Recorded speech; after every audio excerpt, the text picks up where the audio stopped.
ಇಲ್ಲಿ ನಾನು ಖಾರ ದೋಸೆ ಮಾಡೋದಕ್ಕೆ 1 ಗ್ಲಾಸ್ ಅಕ್ಕಿ, 1 ಕಪ್ ಉದ್ದಿನಬೇಳೆ,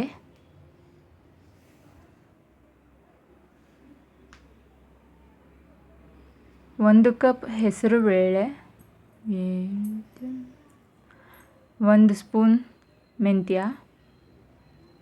1 ಮುಷ್ಟಿಯಷ್ಟು ಹೆಸರು ಕಾಳು, 1 ಮುಷ್ಟಿಯಷ್ಟು ಕಡಲೆಬೇಳೆ,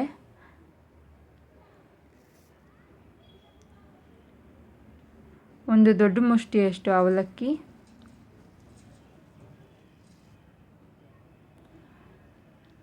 ಗುಂಟೂರು ಮೆಣಸಿನಕಾಯಿ 6ರಿಂದ 8, ಒಂದು 4 ಬ್ಯಾಡಗಿ ಮೆಣಸಿನ್ಕಾಯಿ ಎಲ್ಲ ಹಾಕಿ ತೊಳೆದು ನೀರು ಹಾಕಿ ನೆನೆಸಿಡ್ತೀನಿ. 6ರಿಂದ 8 ಅವರ್ ನೆನೆಬೇಕು, ಇಲ್ಲಾಂದರೆ ರಾತ್ರಿ ನೆನೆಸಿ ಬೆಳಗ್ಗೆ ಎದ್ದು ಮಾಡಬೇಕು. ಈ ದೋಸೆ ಇವಾಗ ರುಬ್ಬಿ ಇವಾಗೇ ಹಾಕುವಂಥದ್ದು. ನಾವು ಹುಳಿ ಬರಿಸಿ ಎಲ್ಲ ಮಾಡಲ್ಲ, ಅದು ಡೈರೆಕ್ಟಾಗಿ ರುಬ್ಬಿದ ತಕ್ಷಣವೇ ದೋಸೆ ಮಾಡ್ಕೊಳ್ಬೋದು. ಇದನ್ನು ರುಬ್ಕೊಳ್ತಾ ಇದ್ದೀನಿ ನಾನು ಇವಾಗ.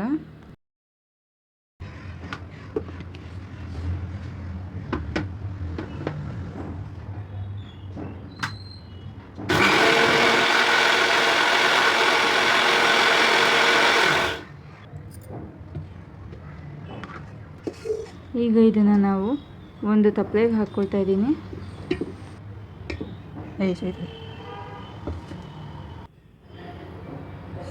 ನಂತರ ನಾನು ಇಲ್ಲಿ ಏನು ಮಾಡಿದ್ದೀನಿ, ಮತ್ತೆ ಅದು ಉಳಿದಿದ್ದ ಅಕ್ಕಿ ಏನಿತ್ತು ಅದನ್ನು ರುಬ್ಬಿ, ಅದೇ ಏನು ರುಬ್ಬಿದ್ದೆ ಮುಂಚೆ ಅದಕ್ಕೇ ಹಾಕಿ ಮಿಕ್ಸ್ ಮಾಡಿಡ್ತಾ ಇದ್ದೀನಿ. ನೀವು ನೋಡ್ಬೋದು, ಇದು ಕನ್ಸಿಸ್ಟೆನ್ಸಿ ಇದೇ ಹದದಲ್ಲಿರಬೇಕು.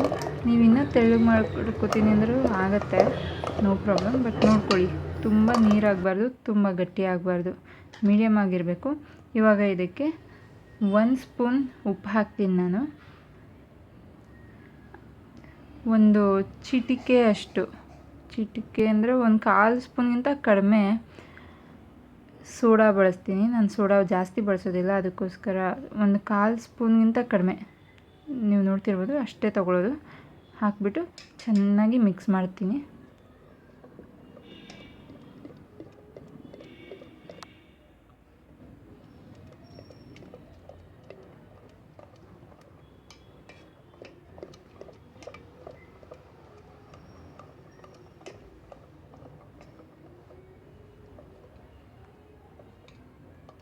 ಇವಾಗ ಇದು ಮಿಕ್ಸ್ ಆಗಿದಾಗಿದೆ, ಇದನ್ನೆತ್ತಿ ಪಕ್ಕಕ್ಕಿಡೋಣ.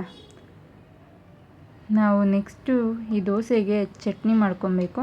ಬನ್ನಿ ಏನು ಚಟ್ನಿ ಮಾಡೋದು ಅಂತ ನೋಡೋಣ. ಒಂದು ಜಾರ್ಗೆ ಕಡಲೆಪಪ್ಪು, ಹುರ್ಗಡ್ಲೆ ಅನ್ಬೋದು, ಮತ್ತು ಬೆಳ್ಳುಳ್ಳಿ 1, ಈರುಳ್ಳಿ 1,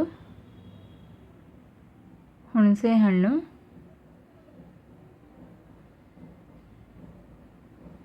ಕರಿಬೇವು ನಾವು ಒಣಗಿಸಿ ಎತ್ತಿಟ್ಟು ಪ್ರಿಸರ್ವ್ ಮಾಡಿರ್ತೀವಿ, ಅದನ್ನೇ ಬಳಸ್ತಾ ಇದ್ದೀನಿ. ನೀವು ಬೇಕಿದ್ರೆ ಬೇರೆ ಇದನ್ನು ಹಸಿದು ಹಾಕ್ಕೋಬೋದು. ಒಂದು ಸ್ವಲ್ಪ ಉಪ್ಪು ರುಚಿಗೆ ತಕ್ಕಷ್ಟು. ಇದನ್ನು ಚೆನ್ನಾಗಿ ಗ್ರೈಂಡ್ ಮಾಡ್ಕೊಳ್ಳೋಣ.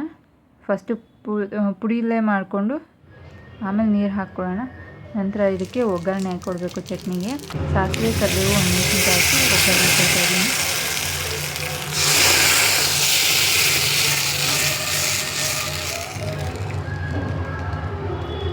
ಒಂದು ಸಣ್ಣ ಟಿಪ್ ಅಡುಗೆ ಮಾಡೋರಿಗೆ, ಇವಾಗ ನಿಮ್ಮ ತವ ಏನಾದರೂ ನಾನ್ ಸ್ಟಿಕ್ ಹಾಳಾಗಿದೆ ಅಂದರೆ ಆವಾಗ ಆ ತವನ ಹೀಟ್ ಮಾಡಿಬಿಟ್ಟು ಅದಕ್ಕೆ ಆಯಿಲ್ ಹಾಕಿ ಅದನ್ನು ಈರುಳ್ಳಿಯಿಂದ ಉಜ್ಜಿ, ಈರುಳ್ಳಿ ಸವರಿ ಅದಾದ ನಂತರ ನೀವು ದೋಸೆ ಹಾಕಿದ್ರೆ ಎಷ್ಟು ಕ್ಲೀನಾಗಿ ಎದ್ದೇಳುತ್ತೆ ಅಂತ ನಾನು ನಿಮಗೆ ಇದರಲ್ಲಿ ತೋರಿಸ್ತಾ ಇದ್ದೀನಿ. ನೀವು ನೋಡಿ, ನೀವು ನೋಡ್ತಿರ್ಬೋದು ಇಲ್ಲಿ ಎಷ್ಟು ಕ್ಲೀನಾಗಿ ಎದ್ದೇಳ್ತಿದೆ. ಒಂಚೂರು ಎಲ್ಲೂ ಅಂಟ್ಕೊಂಡಿಲ್ಲ, ಅಚ್ಚುಕಟ್ಟಾಗಿ ಎದ್ದೇಳ್ತಿದೆ. ನಾನು ಸ್ವಲ್ಪ ಸ್ಪೀಡ್ ಮಾಡ್ಕೊಂಡಿದ್ದೀನಿ, ಯಾಕಂದರೆ ವಿಡಿಯೋ ತುಂಬ ದೊಡ್ಡದಾಗತ್ತೆ ಅಂತ ಹೇಳಿ. ನಂತರ ಇನ್ನೊಂದು ದೋಸೆ ಹಾಕಿದ್ದೀನಿ.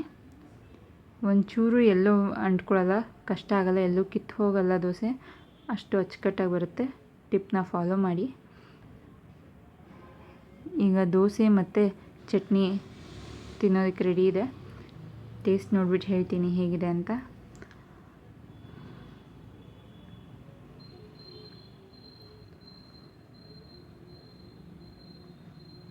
Thanks for watching.